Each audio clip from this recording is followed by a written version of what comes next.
لله رب العالمين،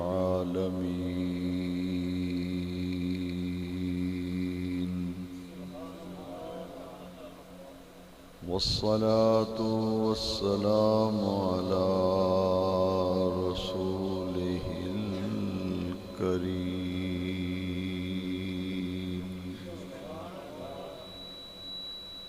وعلى آله وأصحابه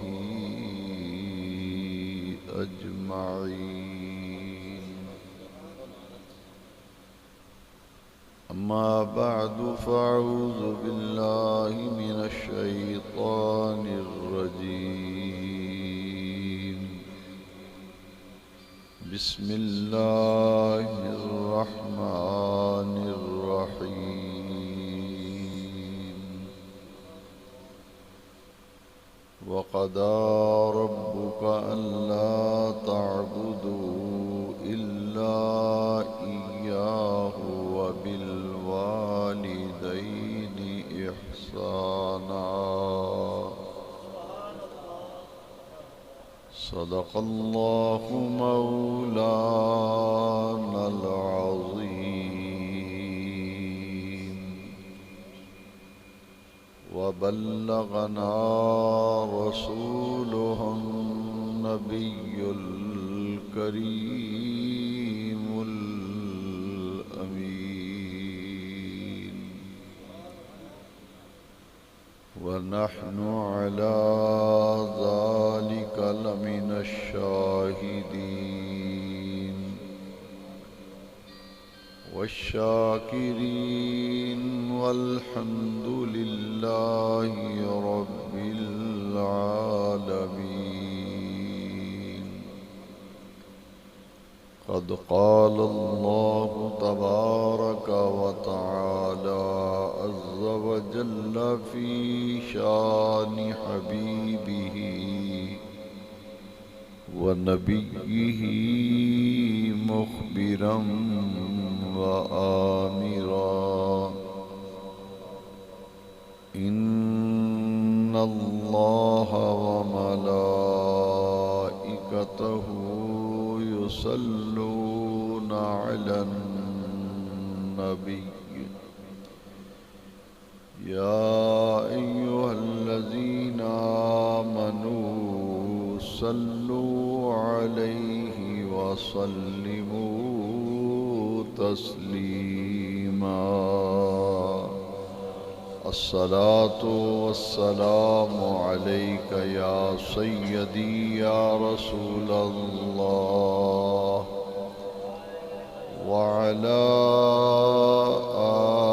آلك وأصحابك يا سيدي يا خاتم النبيين.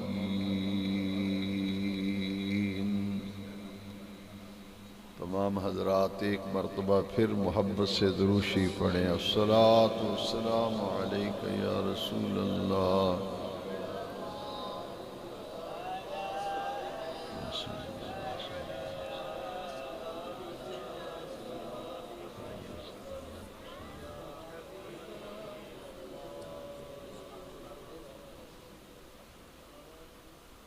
انتہائی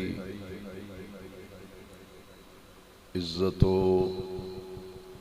احترام کے لائق جملہ حاضرین و سامعین کرام، درس قرآن و حدیث کی مبارک محفل ہے جس میں ہم سب بزرگوں کے سائے میں بیٹھ کر اپنے دامن میں رحمتیں اور برکتیں سمیٹ رہے ہیں. اور آج کی یہ محفل درس قرآن و حدیث ایصال ثواب کے لیے منعقد کی گئی ہے. ہمارے عزیز طریقت جناب محمد عرفان صاحب قادری،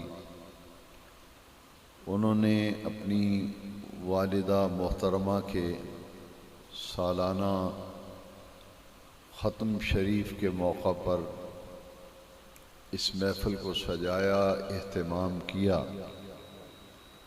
عالمی ادارہ نور الاسلام حلقہ اجنیہ والا کے پرعزم اور جواں ہمت ساتھیوں نے، دوستوں نے دین کی دعوت و تبلیغ کے لیے یہ مبارک سلسلہ شروع کیا ہے۔ میری دعا ہے کہ اللہ تبارک و تعالی سب حضرات کی یہ محنت، یہ کوشش اپنی بارگاہ میں قبول فرمائے، اور عزیز طریقت محمد عرفان صاحب کی والدہ مرحومہ کو اللہ تبارک و تعالی جنت الفردوس میں اعلیٰ مقام عطا فرمائے، اور ان کی اللہ تبارک و تعالی قبر کو جنت کی کیاریوں میں سے کیاری فرمائے۔ پچھلے درس قرآن و حدیث میں بھی میں یہاں دربار شریف پہ ہی پچھلی محفل منعقد ہوئی تھی اور میں حاضر ہوا تھا، مگر آج یہاں حاضر ہو کر بڑی خوشی اور مسرت ہوئی کہ ڈاکٹر بشارت علی صاحب نے مزار شریف کی شان اور رونق جو ہے اس کو دوبالا کیا ہے، اور مزار شریف کے زائرین کے لیے اور حاضرین کے لیے نہایت محنت کوشش سے انتظام کیا۔ اللہ تعالیٰ ان کی یہ محنت، ان کی کوشش اور محبت اللہ تعالیٰ قبول فرما کر ان کو جزائے خیر عطا فرمائے۔ آج کے درس قرآن و حدیث کا موضوع اور عنوان محفل کی نسبت کے حوالے سے متعین کیا گیا، چونکہ ان کی والدہ صاحبہ کا یہ سالانہ ختم مبارک کے موقع پر محفل سجائی گئی ہے۔ میں نے 15ویں پارے میں سے سورہ بنی اسرائیل کی ایک آیت کریمہ کا ابتدائی حصہ تلاوت کیا ہے، جس میں اللہ سبحانہ و تعالی نے والدین کی عزت، والدین کے مقام، ان کے مرتبے، اور اللہ کریم نے انہیں جو رفتیں عطا فرمائی ہیں اس کا ذکر قرآن مجید کی اس آیت کریمہ میں اللہ تبارک و تعالی نے فرمایا۔ اللہ تعالیٰ کی عبادت اور اس کی بندگی کے بعد کسی بھی شخص پر سب سے بڑا حق جو ہے وہ اس کے ماں اور باپ کا حق ہے۔ حقوق العباد یعنی ایک بندوں کے دوسرے بندوں پر جو حقوق ہیں، ان حقوق کی جب فہرست متعین کی جائے گی، فہرست مرتب کی جائے گی، تو سر فہرست جو حق آئے گا وہ حق الوالدین ہے، یعنی والدین کا حق، ماں اور باپ کا حق۔ تمام حقوق العباد میں سے اونچے درجے کا حق جو ہے اور سب سے بڑا حق جو ہے وہ ماں باپ کا حق ہے۔ قرآن مجید میں کم و بیش 5 مقامات ایسے ہیں، قرآن مجید میں 5 جگہوں پر اللہ تبارک و تعالی نے اپنی عبادت اور اپنی بندگی کے حکم کے بعد جو حکم دیا ہے وہ ماں باپ کے ساتھ اچھا سلوک کرنے کا حکم دیا۔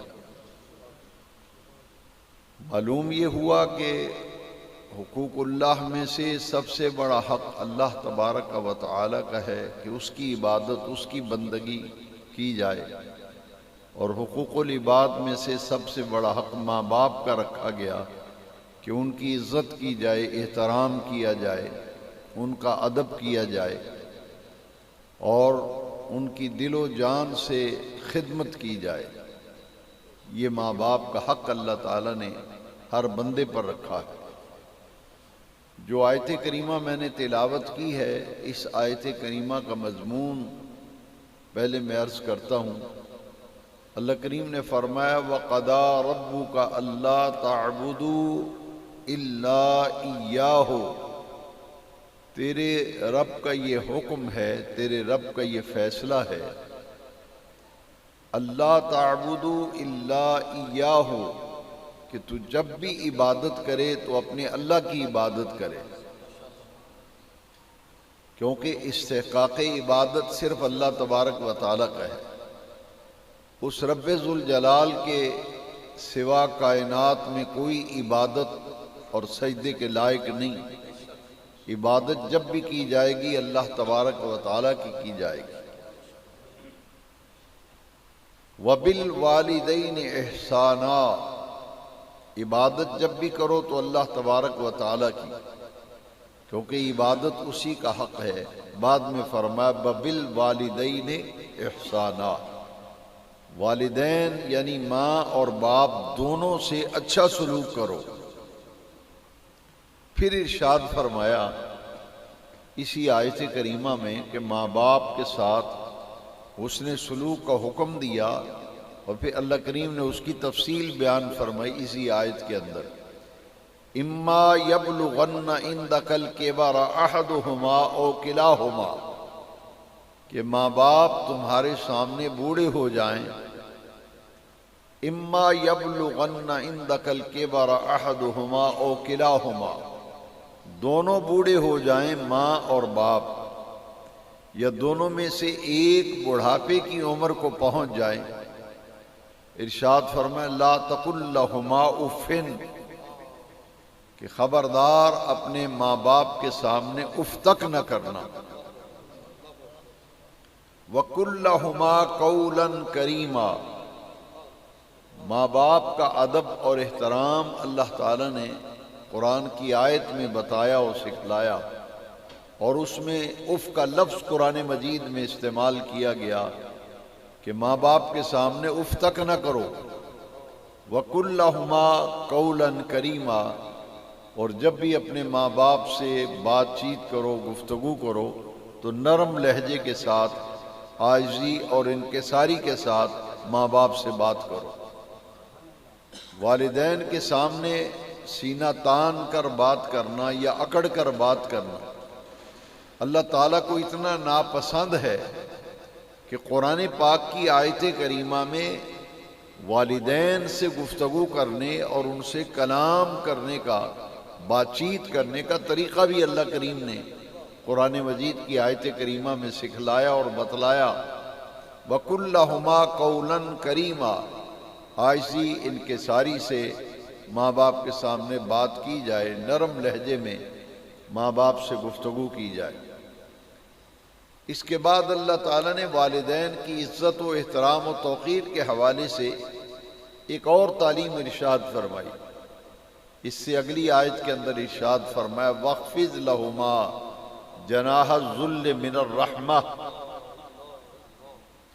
کہ ماں باپ سے جب بھی بات کی جائے تو اللہ تبارک و تعالیٰ نے فرمایا کہ یہ دونوں کندھے جو ہیں نا، وَاخْفِضْ لَهُمَا جناح الذل، یعنی ایک ہے اکڑ کر ماں باپ سے بات کرنا، سینہ تان کر بات کرنا، بے ادبی گستاخی کے لہجے میں بات کرنا، اور ایک ہے کہ دونوں بازو جھکا کر، دونوں بازو جھکا کر، کندھے جھکا کر، وَاخْفِضْ لَهُمَا جناح الذل من الرحمہ، عاجزی سے اپنے دونوں کندھوں کو جھکا کر اور جھک کر ماں باپ سے ادب و احترام کے ساتھ ان سے بات کی جائے۔ وَاخْفِضْ لَهُمَا جناح الذل من الرحمہ، تو ماں باپ کے سامنے اف نہ کرو، ان کے سامنے اکڑ کے بات نہ کرو۔ قُلْ لَهُمَا قَوْلًا كَرِيمًا، عاجزی اور نرم لہجے سے ماں باپ کے سامنے بات کرو۔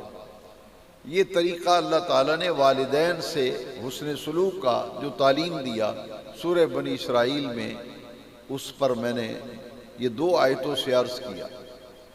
اور پھر اللہ تبارک و تعالیٰ نے فرمایا کہ میری بارگاہ میں یہ عرض کیا کرو وَقُلْ رَبِّ ارْحَمْهُمَا كَمَا رَبَّيَانِي صَغِيرًا۔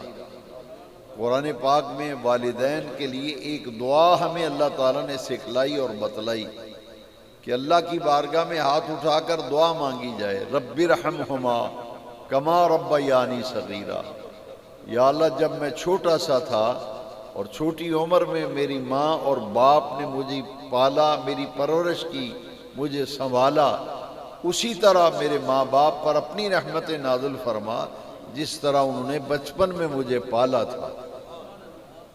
رب ارحمہما کما ربیانی صغیرا، یہ ساری تعلیم ارشاد فرما کر تو حضور سرور کونین صلی اللہ علیہ وسلم کی ایک حدیث شریف والدین کے حق کے بارے میں وہ سمجھنے کی ضرورت ہے۔ جیسا کہ آپ جانتے ہیں کہ رمضان شریف کا مہینہ آ رہا ہے، صحابہ کرام حضور کی مجلس میں بارگاہ میں حاضر تھے تو صحابہ منتشر ہو کے بیٹھے ہوئے تھے۔ حدیث شریف کے راوی ہیں حضرت کعب بن عجرہ رضی اللہ تعالیٰ عنہ۔ تو جتنے بھی صحابہ محفل میں موجود تھے حضور نے سب کو حکم دیا کہ قریب قریب آ جاؤ، کیونکہ صحابہ بکھر کے بیٹھے تھے، کچھ ادھر کچھ ادھر۔ تو حضرت کعب بن عجرہ رضی اللہ عنہ فرماتے ہیں کہ حضور نے تمام صحابہ سے فرمایا قریب قریب آ جاؤ۔ جب صحابہ قریب آئے تو میرے نبی کریم سرور کونین صلی اللہ علیہ وسلم نے ممبر شریف پر قدم رکھا۔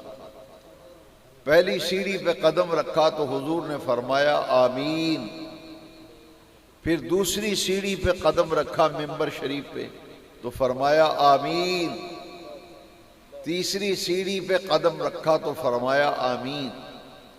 تو صحابہ کرام نے نبی کریم علیہ السلام سے پوچھا کہ حضور ہم نے پہلے بھی آپ کو اس ممبر پہ تشریف فرماتے دیکھا ہے، لیکن آج آپ نے ہر سیڑھی پہ قدم رکھتے ہوئے آمین فرمایا، تو حضور اس میں حکمت کیا ہے؟ میرے نبی کریم علیہ السلام نے فرمایا جب میں نے ممبر کی پہلی سیڑھی پہ قدم رکھا تو جبریل امین نے دعا مانگی کہ وہ شخص ذلیل و رسوا ہو جائے، اس کی ناک خاک آلود ہو جائے، جو اپنی زندگی میں رمضان شریف کا مہینہ پائے اور اپنے آپ کو جنت کا حقدار نہ بنائے۔ تو حضور نے فرمایا میں نے جبریل کی اس دعا پر پھر میں نے آمین کہا، اور فرمایا دوسری سیڑھی پہ جب قدم رکھا تو جبریل نے پھر دعا مانگی کہ وہ شخص ذلیل و رسوا ہو جائے، اس کی عزت خاک میں مل جائے، جو اپنی زندگی میں بوڑھے ماں باپ کو پائے اور والدین کو بڑھاپے کی عمر میں پا کر اپنے آپ کو جنت کا حقدار نہ بنا سکے۔ فرمایا میں نے اس پر بھی آمین کہا۔ تیسری سیڑھی پہ جب قدم رکھا تو جبریل امین نے یہ دعا کی تھی کہ وہ ذلیل و رسوا ہو جائے، اس کی عزت خاک میں مل جائے، جو آپ کا نام نامی اسم گرامی سنے اور آپ کا نام پاک سن کر آپ پر درود شریف نہ پڑے، وہ ذلیل و رسوا ہو جائے۔ حضور فرماتے ہیں اس پر میں نے آمین کہا۔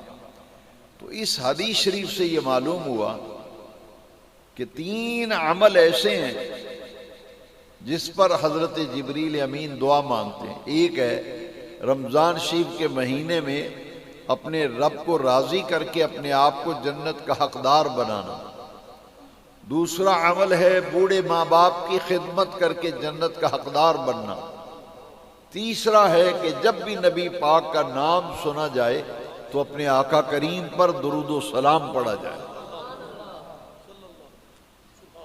تو اس حدیث شریف سے والدین کے لیے جو لفظ استعمال کیے گئے من ادرک ابویہ، ماں باپ کو بڑھاپے میں پائے تو جنت کا حقدار نہ بنے، اور پھر دونوں ماں باپ کو یہ حق دیا گیا کہ ہر اولاد کے ذمہ لازم کر دیا گیا، اور دونوں میں سے پھر اللہ تبارک و تعالی نے خدمت کے لحاظ سے ماں کا حق زیادہ رکھا ہے اور اطاعت کے لحاظ سے باپ کا حق زیادہ رکھا ہے۔ دونوں کی عزت، دونوں کا احترام، دونوں کا ادب اور دونوں کی خدمت کا حکم دیا گیا، لیکن قرآن مجید میں اللہ تبارک و تعالی نے والدین میں سے ماں کو جو فائق حق دیا ہے اس کا ذکر بھی قرآن مجید میں بیان کیا گیا۔ قبل اس کے کہ میں آیت کریمہ عرض کروں، میں حدیث شریف آپ کو سنانا چاہتا ہوں جس سے یہ بات معلوم ہو جائے گی۔ نبی کریم علیہ السلام تشریف فرما تھے، حضرت ابو ہریرہ رضی اللہ تعالیٰ عنہ اس حدیث کے راوی ہیں، اور یہ متفق علیہ حدیث ہے، اور متفق علیہ حدیث وہ ہوتی ہے جو امام بخاری بھی نقل کریں اور امام مسلم بھی نقل کریں۔ یہ حدیث شریف کی دونوں کتابوں میں یہ حدیث شریف ہے، مسلم شریف میں بھی اور بخاری شریف میں۔ حضرت ابو ہریرہ راوی ہیں کہ نبی کریم علیہ السلام تشریف فرما تھے اور آپ کی بارگاہ اقدس میں صحابہ حاضر خدمت تھے، تو کسی نے نبی کریم علیہ السلام سے پوچھا، من احق الناس بحسن صحابتی، حضور ہمارے حسن سلوک کا سب سے زیادہ حقدار کون ہے؟ یہ حضور سے پوچھا جا رہا ہے، ہمارے حسن سلوک کا سب سے زیادہ حقدار کون ہے؟ یعنی جتنے بھی حق ہیں ہمارے اوپر، رشتہ داروں کے حقوق، دوستوں کے حقوق، پڑوسیوں کے حقوق، تو سب سے زیادہ ہمارے اچھے سلوک کا حقدار کون ہے؟ قال رسول اللہ صلی اللہ علیہ وسلم اموں کا، حضور نے فرمایا تیری ماں سب سے زیادہ تیری حقدار ہے، سب سے زیادہ تیرے حسن سلوک کی حقدار تیری ماں ہے۔ قیل ثم من، حضور پھر اس کے بعد کون حقدار ہے؟ فرمایا اموں کا، قال رسول اللہ صلی اللہ علیہ وسلم اموں کا، تیری ماں حقدار ہے۔ تیسری مرتبہ پھر پوچھا، قیل ثم من یا رسول اللہ صلی اللہ علیہ وسلم، حضور پھر اس کے بعد کون حقدار ہے؟ فرمایا اموں کا، تیری ماں حقدار ہے۔ ذرا غور فرمائیں، 3 مرتبہ ایک ہی سوال کیا گیا کہ ہمارے حسن سلوک کا حقدار کون ہے؟ فرمایا تیری ماں۔ پوچھا حضور پھر اس کے بعد کون ہے؟ فرمایا تیری ماں۔ تیسری مرتبہ پھر پوچھا اس کے بعد کون حقدار ہے؟ فرمایا اموں کا، تیری ماں حقدار ہے۔ جب چوتھی مرتبہ یہی سوال کیا گیا نا، قیلا ثم من یا رسول، حضور پھر اس کے بعد کون حقدار ہے؟ قال رسول اللہ صلی اللہ علیہ وسلم ابو کا، حضور نے فرمایا پھر تیرا باپ حقدار ہے۔ 3 مرتبہ فرمایا تیری ماں حقدار، تیری ماں حقدار ہے، تیری ماں سب سے زیادہ حقدار ہے حسن سلوک کی۔ چوتھی مرتبہ فرمایا ثم ابو کا، پھر تیرا باپ حقدار ہے۔ اس حدیث شریف کی شرح میں محدثین کرام نے ایک بڑی پیاری بات لکھی ہے کہ اس حدیث شریف سے معلوم ہوا کہ 3 حصے خدمت اللہ تبارک و تعالی نے ماں کا حق رکھا ہے، اور 1 حصہ خدمت باپ کا حق رکھا ہے۔ ماں کی خدمت باپ سے 3 حصے زیادہ رکھی گئی، اور 1 حصہ خدمت باپ کی رکھی گئی۔ اب انسان کے ذہن میں یہ سوال پیدا ہوتا ہے کہ دونوں سے حسن سلوک کا حکم ہے، ماں سے بھی اور باپ سے بھی اچھا سلوک ہے، لیکن خدمت کے لحاظ سے ماں کا حق زیادہ رکھا ہے، اطاعت کے لحاظ سے باپ کا حق زیادہ، اور خدمت کے لحاظ سے ماں کا حق زیادہ۔ یہ کیوں حق زیادہ رکھا گیا ماں کا؟ اس کا جواب قرآن مجید میں اللہ تبارک و تعالی نے جو آیت کریمہ میں جو حکم ارشاد فرمایا، اس آیت کریمہ سے یہ معلوم ہوتا ہے کہ ماں کا حق خدمت کا کیوں زیادہ رکھا گیا۔ دیکھیے اللہ کریم نے ارشاد فرمایا قرآن کریم میں، وَوَصَّيْنَا الْإِنسَانَ بِوَالِدَيْهِ حَمَلَتْهُ أُمُّهُ وَهْنًا عَلَى وَهْنٍ وَفِصَالُهُ فِي عَامَيْنِ أَنِ اشْكُرْ لِي وَلِوَالِدَيْكَ۔ اس آیت میں یہ جواب آ گیا کہ ماں باپ میں سے، دونوں میں سے خدمت کا حق اللہ تعالیٰ نے ماں کا زیادہ رکھا ہے۔ اور کیوں زیادہ رکھا ہے خدمت کا حق ماں کا؟ اللہ کریم نے فرمایا کہ ہم نے انسان کو تاکید کی ہے ماں باپ سے اس نے سلوک کی۔ حملت امہ وہنن علی وہنن، کہ اس کی ماں نے اسے اپنے پیٹ میں اٹھائے رکھا، تکلیفوں پر تکلیفیں برداشت کر کے، وہنن علی وہنن، دکھوں پر دکھ، مصیبتوں پر مصیبتیں ماں جھیلتی ہے اولاد کے لیے جتنا وقت بچہ ماں کے پیٹ میں گزارتا ہے، قرآن پاک میں اللہ تعالیٰ نے اسے لفظ وہن سے تعبیر کیا کہ اولاد اندازہ نہیں کر سکتی کہ ماں نے اولاد کے لیے کتنی تکلیفیں اٹھائی ہیں۔ ان میں سے ایک تکلیف کا ذکر کیا اللہ تعالیٰ نے کہ ماں کے پیٹ میں جتنا وقت تو نے گزارا ہے، تیری ماں تکلیفوں پر تکلیفیں، دکھوں پر دکھ تیرے لیے جھیلتی رہی، پریشانیاں اٹھاتی رہی، اور جب تو پیدا ہو گیا فرمایا وَفِصَالُهُ فِي عَامَيْنِ، ایک تو پیٹ میں تجھے اٹھائے رکھا اور تکلیفوں پر تکلیفیں اٹھائیں، اور جب تو دنیا میں آ گیا تو قرآن پاک میں فرمایا وَفِصَالُهُ فِي عَامَيْنِ، پھر 2 سال تیری ماں نے تجھے دودھ پلایا، 2 سال ماں نے تجھے دودھ پلایا۔ باپ اولاد کے لیے وہ تکلیفیں نہیں اٹھاتا جو اولاد کے لیے تکلیفیں ماں اٹھاتی ہے، اور اس کا ذکر اللہ تعالیٰ نے سورہ لقمان میں بھی اور سورہ تغابن میں بھی قرآن پاک میں فرما دیا، اور وہ تکلیف یہ ہے کہ بصورت حمل جب ماں کے شکم میں بچہ ہوتا ہے تو اس کو اللہ تعالیٰ نے فرمایا کہ اس دوران ماں کو کئی مراحل میں سے گزرنا پڑتا ہے۔ ماں کے پیٹ میں بچے کا جسم جو ہے وہ تشکیل پاتا ہے، نشو و نما پاتا ہے، تو اس مرحلے میں سے جب ماں گزرتی ہے تو قرآن پاک میں اللہ کریم نے فرمایا حملتہ امہ وہنن علی وہن وفصالہ فی عامین، اور ماں دکھوں پر دکھ اٹھاتی ہے، تکلیفوں پر تکلیفیں اٹھاتی ہیں، اور جب بچہ پیدا ہوتا ہے پھر 2 سال ماں اسے دودھ پلاتی ہے۔ اس لیے ماں کی خدمت کا حق زیادہ رکھا کہ باپ کی نسبت ماں اولاد کے لیے تکلیف زیادہ برداشت کرتی ہے۔ پھر اللہ کریم نے اس آیت کے آخر میں کیا فرمایا؟ اسی آیت کے آخر میں فرمایا انشکر لی ولی والدیک، میرا بھی شکر ادا کیا کرو اور اپنے ماں باپ کا بھی شکر ادا کیا کرو۔ یعنی ماں باپ کو ہمارے دین اسلام میں جو عزت ہے، ماں باپ کو جو مقام دیا گیا ہماری شریعت میں اور دین کے اندر، آیت کریمہ کے آخر میں اشارہ کر دیا انشکر لی ولی والدیک، میرا بھی شکر ادا کیا کرو اور اپنے ماں باپ کا بھی شکر ادا کیا کرو۔ تو یہ ہے والدین، اور ان میں سے ماں کا حق جو زیادہ رکھا گیا۔ پھر میرے آقا کریم علیہ السلام نے فرمایا الجنت تحت اقدام امہاتکم، جنت اللہ نے تمہاری ماؤں کے قدموں کے نیچے رکھی ہے، جنت ماں کے قدموں کے نیچے رکھی ہے۔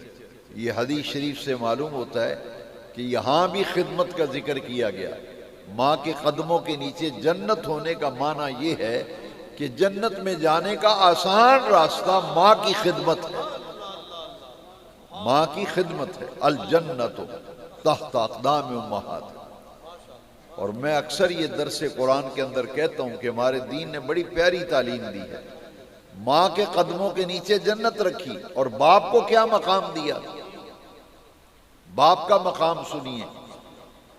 ہمارے ہاں محفلوں میں ماں کی شان لوگ بیان کرتے ہیں، اشتہاروں میں بھی لکھا جاتا ہے کہ یہ نعت خوان جو ہے یہ ماں کی شان بیان کرے گا۔ تو میں ایک جگہ بیان کرنے کے لیے گیا تو وہاں ایک بزرگ تھے، وہ کھڑے ہو گئے، انہوں نے کہا کہ جب سے محفل شروع ہوئی ہے جو نعت خوان آتا ہے ماں کی شان بیان کرتا ہے۔ تو مجھے پوچھنے لگا کیا دین کے اندر باپ کی کوئی عزت نہیں کہ باپ کی شان تو بیان ہی کو نہیں کرتا؟ نعت خوانوں کے نام کے ساتھ لکھا جاتا ہے یہ ماں کی شان والا نعت خوان ہے۔ تو میں نے پھر اسے حدیث سنائی تو بابا جی بڑے خوش ہوئے، کہتے ہیں کہ یہ نعت خوان بھی کوئی ایسا پیدا ہو جو باپ کی شان بھی بیان کرے۔ میں نے ان کو حدیث سنائی کیونکہ بابا جی نے مجھ سے سوال کیا کہ جو بھی نعت خوان آتا ہے ماں کی شان بیان کرتا ہے، تو پیو دی کوئی شان نہیں، باپ دی کوئی شان نہیں۔ میں نے کہا ہے باپ کی شان، ہمارے دین میں بتایا گیا۔ حضور نے فرمایا کہ تمہارا باپ جو ہے یہ جنت کے دروازوں میں سے درمیانی دروازہ ہے۔ اب دونوں حدیثوں کو ذرا غور سے سمجھے۔ ماں کو فرمایا الجنت تحت اقدام امہاتکم، جنت تمہاری ماں کے قدموں کے نیچے ہے، اور باپ کو ہمارے دین میں کیا عزت دی گئی؟ پیارے نبی پاک نے فرمایا تیرا باپ جنت کے دروازوں میں سے درمیانی دروازہ، وہاں فرمایا الجنت تحت اقدامہم، ماں باپ کو ناراض کر کے کوئی جنت میں جانے کا سوچے، وہ تو جنت کا درمیانی دروازہ ہے باپ، ماں کے تلووں کے نیچے جنت ہے۔ اب بھی اگر دونوں حدیثوں کی اور ان آیتوں کی آپ کو سمجھ نہیں آئی تو میں آپ کو ایک حدیث شریف اور سناتا ہوں تاکہ پورا مسئلہ ہمیں اچھی طرح سے سمجھ میں آ جائے۔ حضرت علقمہ رضی اللہ تعالیٰ عنہ حضور کے صحابی ہیں، جب ان کا آخری وقت آیا تو ان کی والدہ حضور کی خدمت میں حاضر ہوئی، ان کی بیوی حضرت علقمہ رضی اللہ عنہ کی بیوی حضور کی خدمت میں آئی اور آ کر کہا حضور آپ کا جو غلام ہے نا علقمہ، اس کا آخری وقت ہے لیکن اس کی روح اٹک گئی ہے، جان نہیں نکل رہی، وہ تکلیف میں ہے۔ میرے آقا کریم نے جب بات سنی تو حضور نے فرمایا کیا اس کے والدین زندہ ہیں؟ تو عرض کیا حضور والدہ زندہ ہے۔ فرمایا ان کی والدہ کہیں اس سے ناراض تو نہیں ہے؟ کہا جی ہاں والدہ ناراض ہے۔ حضور فرمایا بلاؤ ان کی والدہ کو، اس کی جو جان نہیں نکل رہی، روح اٹکی ہوئی ہے نا، اس لیے کہ والدہ ناراض ہے۔ یہاں اجنیا والا کے حضور کے غلاموں عاشقوں بڑا نازک مسئلہ اس حدیث شریف سے معلوم ہوا کہ جس کی ماں ناراض ہو اور اس کا آخری وقت آ جائے تو جان کنی کے وقت اس کو بڑی تکلیف ہوتی ہے، مشکل پیش آتی ہے۔ یہ تو حضور کے صحابی ہیں، میں اور آپ کی شمار میں ہیں۔ ماں ناراض تھی، صحابی رسول ہیں، ماں کی ناراضگی کے سبب سینے پہ آ کے روح اٹک گئی، جان نہیں نکل رہی۔ تو حضور نے فرمایا ان کی والدہ کو بلاؤ۔ جب ماں آئی نا تو حضرت علقمہ کی والدہ کو میرے نبی پاک نے فرمایا تیرا بیٹا تکلیف میں ہے، اس کی روح نہیں نکل رہی، تم اپنے بیٹے کو معاف کر دو تاکہ اس کی جان آسانی سے نکل جائے، تیری ناراضگی کی وجہ سے وہ مشکل میں ہے، پریشانی میں ہے۔ جو لوگ اپنے ماں باپ کو اہمیت نہیں دیتے، ان کی ناراضگی کی پرواہ نہیں کرتے، ان کو کان کھول کر یہ بات سمجھ لینی چاہیے اور سن لینی چاہیے۔ تو حضرت علقمہ کی والدہ نے کہا حضور میں بیٹے کو معاف نہیں کرتی، میں نہیں معاف کروں گی، ہرگز معاف نہیں کروں گی۔ تو حضور نے فرمایا اچھا تم معاف نہیں کرتی؟ تو حضور نے اپنے غلام مؤذن حضرت بلال سے فرمایا کہ بلال جاؤ لکڑیاں اکٹھی کر کے لاؤ اور اس میں آگ جلاؤ، لکڑیوں میں آگ لگا دو، جب آگ کا الاؤ تیار ہو جائے تو علقمہ کو اٹھا کر اس میں پھینک دو۔ یہ تو دوزخ کی آگ میں جلنے سے بہتر ہے دنیا کی آگ میں جل جائے۔ حضور نے یہ حکمت بھرا انداز اختیار فرمایا تو حضرت علقمہ کی والدہ جو ہیں ان کے دل پر چوٹ لگی کہ میرے بیٹے کو آگ میں پھینکا جا رہا ہے اور آگ تیار کی جا رہی ہے۔ تو حضرت علقمہ کی ماں نے سرکار سے کیا عرض کیا حضور خدا کے لیے میرے بیٹے کو آگ میں نہ جلائیں، حضور بیٹا میرا ہے، میں اپنے بیٹے کو آگ میں جلتا ہوا نہیں دیکھ سکتا۔ اب جس مقصد کے لیے حضور نے فرمایا تھا نا وہ کیا تھا، وہ غور سے سنیں۔ وہ یہ تھا کہ ماں کے دل پر چوٹ لگے، ماں کا دل اولاد کے لیے کتنا نرم ہوتا ہے،